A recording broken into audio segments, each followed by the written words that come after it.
नमस्कार बच्चों, हमारे जो अध्याय चल रहा है वो है सरदार पूर्ण सिंह का। शीर्षक है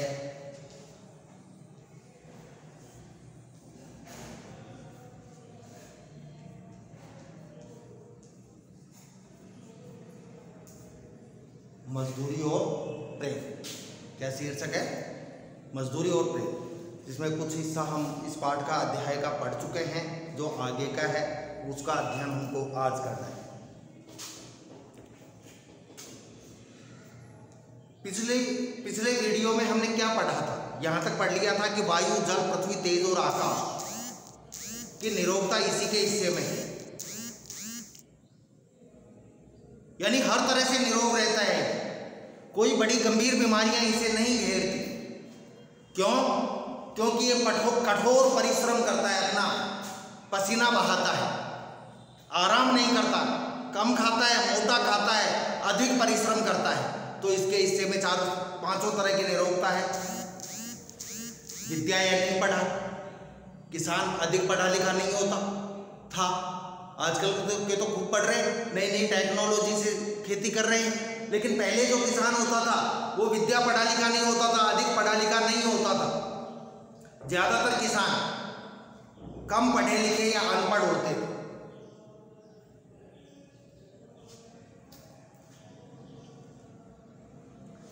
जप और तप यह नहीं करता।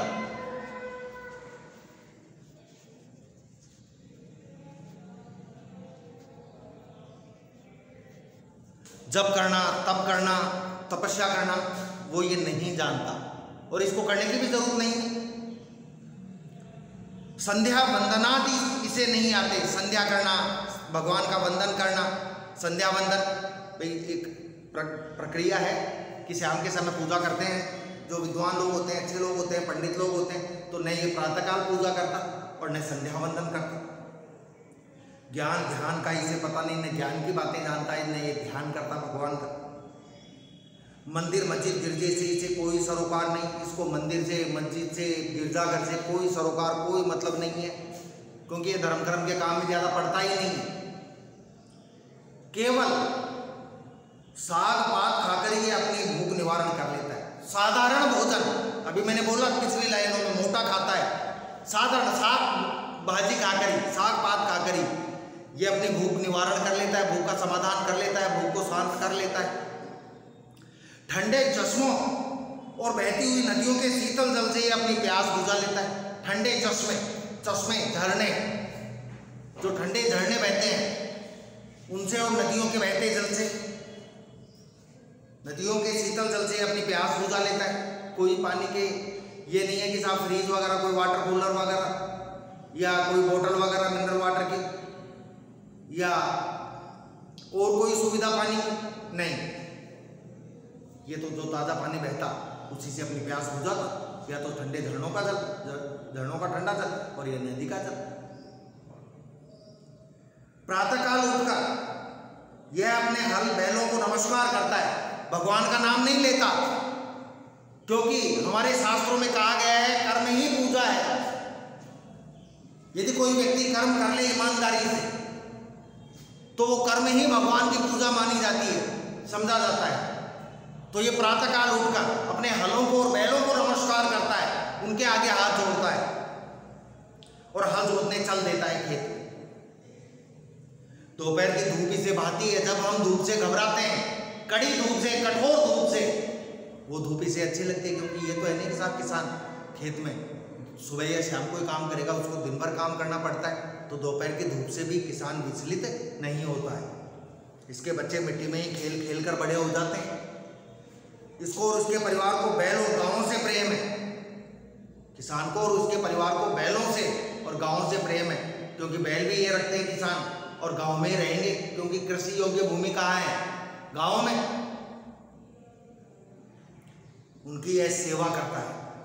किनकी? बैलों की। पानी बरसाने वाले के दर्शनार्थ आंखें नीले आकाश की ओर उड़ती। भगवान को नहीं जानता, लेकिन वो ये जानता है कि पानी जो बरसाता है वो कोई ना कोई अज्ञात शक्ति है, उसकी तरफ नीले आसमान की ओर देखता है कि भाई पानी बरसाओ, बारिश करो।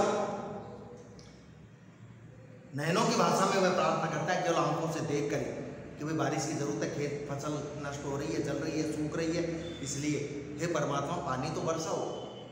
और परमात्मा भी इसकी सुनते हैं, क्योंकि ये सीधे सच्चे मन का होता है, छल कपट नहीं जानता है।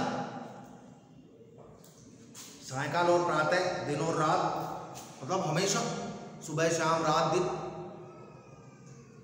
विधाता इसके हृदय में अचिंतनीय और अद्भुत आध्यात्मिक भावों की वृष्टि करता है।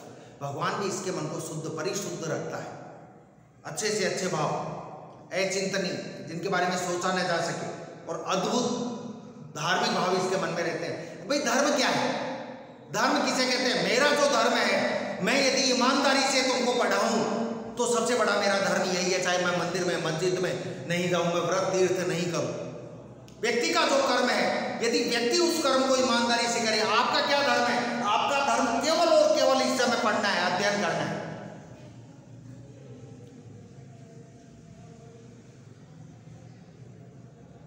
यदि कोई इसके घर आ जाता है तो यह उनको मृदु वचन, मीठे जल और अन्न से तृप्त करता है। आज हमारे घर कोई आता है तो सब चाय नाश्ता कॉफ़ी कोल्ड ड्रिंक पता नहीं क्या क्या आइटम 70 चीज़ टेबल पर होती अगले के लिए। लेकिन वही बात है, पैसे के दम पर हम वो चीज़ें ला रहे हैं, दिल की भावनाएं उन चीज़ों में नहीं जुड़ी हुई। जबकि किसान के घर कोई आता था तो ये मृदु वचन, बहुत मीठा बोलता था, मीठे जल से और अन्न से तृप्त करता था, मीठा पानी पिलाता, उसको अन्न खिलाता जो भी इसके पास होता। सबसे बड़ी बात ये मीठे वचन बोलता था, जो जिन वचनों को बोलने के लिए, जिन बातों को बोलने के लिए आज के आदमी के पास समय नहीं होता, वो बातें वो कहता था, करता था। धोखा या किसी को नहीं देता, इसकी डिक्शनरी में ही नहीं है साहब धोखा देना। क्योंकि किसी विद्वान ने कहा है धोखा देना नीचता है और धोखा खाना मूर्खता। जो धोखा देता है वो तो नीच होता है, और जो धोखा खाता है वो मूर्ख होता है कि जानबूझकर धोखा खा रहा है, क्यों भरोसे में आए। किसी को धोखा नहीं देता है, जानता ही नहीं है धोखा क्या है इसकी, क्योंकि इसकी खेती हरी भरी है, जो इसको चाहिए वो है इसके पास, इसकी खेती हरी भरी है, इसलिए क्यों किसी को धोखा दे। गाय इसकी दूध देती है, स्त्री इसकी आज्ञाकारिणी है, इसकी पत्नी है तो इसका कहना मानती है। मकान इसका पुण्य और आनंद का स्थान है। घर में जब आता है तो ऐसे लगता है कि जैसे परमानंद इसको मिल गया हो, पुण्य और आनंद का स्थान। पशुओं को चराना, क्या क्या काम है? पशुओं को चराना, नहलाना, पशुओं को रोजाना खिलाना पिलाना, उसके बच्चों को अपने बच्चों की, उसके बच्चों की अपने बच्चों की तरह सेवा करना। यानी पशु जो है इसके पास, उन पशुओं के बच्चों की ऐसे सेवा करता है जैसे अपने बच्चों की सेवा कर रहा। खुले आकाश के नीचे उसके साथ रातें गुजार देना, पशुओं के साथ खुले आसमान के नीचे। ये नहीं है कि साहब पशु परेशान है, बीमार है और खुद कमरे में आराम कर रहा है, झोंपड़ी में आराम कर रहा है। नहीं, पशु के पास ही साहब अपनी खाद डालकर आराम करता था। तो ये खुले आकाश के नीचे उसके साथ रातें गुजार देना क्या कोई स्वाध्याय से कम है? ईश्वर भक्ति से कम है क्या? दया, वीरता और प्रेम जैसा इन किसानों में देखा जाता है, अन्यत्र मिलने का नहीं। दया भाव किसानों में खूब होता है, वीरता किसानों में खूब होती है, और प्रेम किसानों में खूब होता है। देख लो वीरता की बात, आज आर्मी में जितने सैनिक जाते हैं, भर्ती होते हैं, उनमें 95% किसान परिवारों से होते हैं। 95%। ये शहरों के लोग, नेताओं के लोग, सरकारी कर्मचारियों के लोग, जो बड़े अफसर होते हैं, इनके बच्चे कभी सेना में नहीं जाते, क्योंकि इन लोगों को मालूम होता है, नेताओं को, बड़े अफसरों को, कि सेना में जाने का मतलब मरना है। कभी भी युद्ध होगा तो मरेंगे, तो फिर वो सेना में जाते ही नहीं। अधिकतर सेना में किसानों के बच्चे जाते हैं, किसान परिवार, ग्रामीण पृष्ठभूमि के लोग ज़्यादा जाते हैं। हाँ, वो एक अलग बात है कि आज बेरोजगारी है इसलिए हर जाना चाहता है, लेकिन फिर भी अफसरों के और नेताओं के बेटे तो नहीं जाते। एक वाकया है कि बिहार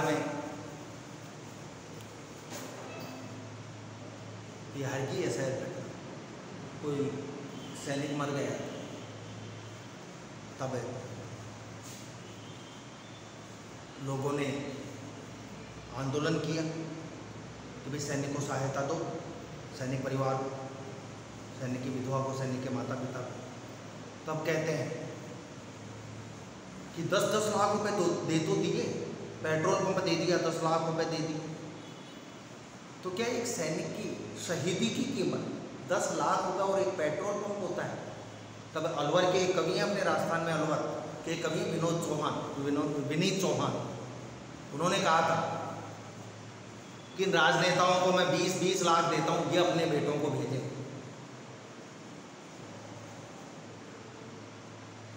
मतलब ये 10 लाख रुपए देकर सैनिक की शहीदी की कीमत लगा रहे हैं कि 10 लाख दे दिए, क्या इसके बाद इनके परिवार की जिम्मेदारी नहीं है उनकी, सरकारों की, नेताओं की?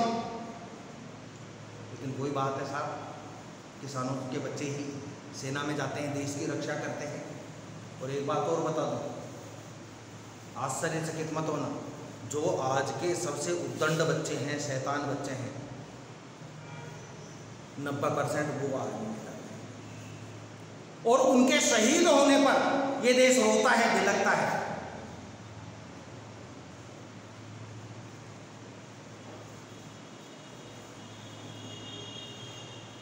गुरु नानक ने ठीक कहा है, गुरु नानक देव ने ठीक ही कहा है। सिखों के जो गुरु थे, भोले भाव मिले रघुराई, रघुराई भगवान राम। तो जो भोले भाले लोग हैं उनको मिलता है भोले भाले भाव से, जो सच्चे मन के, सीधे मन के, सरल हृदय के होते हैं, उन लोगों को भगवान की प्राप्ति होती है। ये मंदिरों में जाने से, तीर्थ यात्रा करने से, इससे कोई भगवत प्राप्ति नहीं होती। भोले भाले किसानों को ईश्वर अपने खुले दीदार का दर्शन देता है। सच्चे रूप से यदि ईश्वर का दर्शन होता है तो भोले भाले लोगों को होता है। भोला भाला कौन है सबसे ज़्यादा? किसान, भेड़ चराने वाला, मजदूरी करने वाला, उसकी फूस की छतों में से, उसके घास फूस की जो छत होती है, छप्पर होता है, छान होती है, सूर्य और चंद्रमा छन छन कर उसके बिस्तरों पर पड़ते हैं, उनकी रोशनी।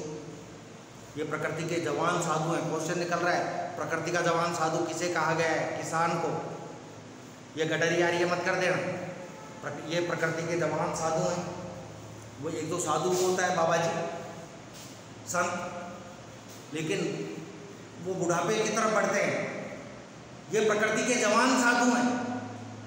जब कभी मैं इन भेड़ मुकुट के गोपालों के दर्शन करता हूँ, ये तो गोपाल थे कृष्ण जो मुकुट धारण करते थे मोर पंखों का। जब कभी मैं इन भेड़ मुकुट के गोपालों के दर्शन करता हूँ, इन किसानों को देखता हूँ, तो मेरा सिर स्वयं ही झुक जाता है कि यही आज के भगवान हैं। जब मुझे किसी फकीर के दर्शन होते हैं, तब मुझे मालूम होता है कि नंगे सिर, नंगे पाँव, एक टोपी सिर पर, एक लंगोटी कमर में, एक काली कमली, काला कंबल कंधे पर, एक लंबी लाठी हाथ में लिए हुए ये जाता है। किसान का वर्णन है, कैसा है किसान?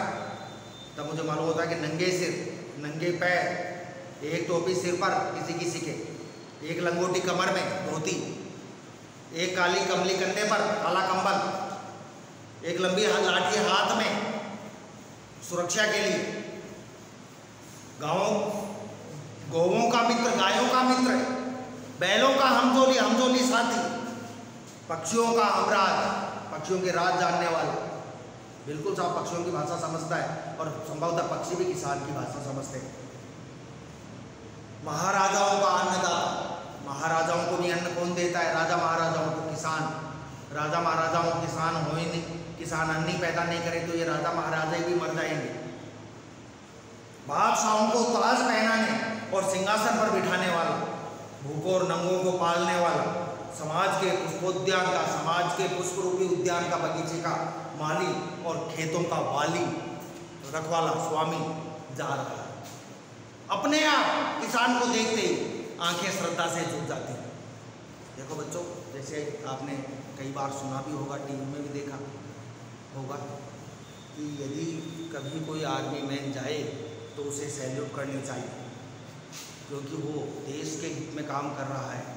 वैसे ही मजदूरों के प्रति, किसान के प्रति, गडरिये के प्रति, इनके प्रति सम्मान का और श्रद्धा का भाव होना चाहिए। ये बच्चों किसान का जीवन होगा। अब हम आगे देखेंगे गडरिये का जीवन। तो गडरिये का जीवन हम कल ही शुरू करेंगे कि गडरिये क्या होता है। फिर उसके बाद पढ़ेंगे मजदूरी भी एक कला है, हर आदमी मजदूरी नहीं कर सकता। फिर पढ़ेंगे मजदूरी और फकीरी, क्योंकि मजदूर का जो जीवन होता है वो तो एक फ़कीर का, एक संत का, एक साधु का सा जीवन होता है। ठीक है बच्चों, धन्यवाद।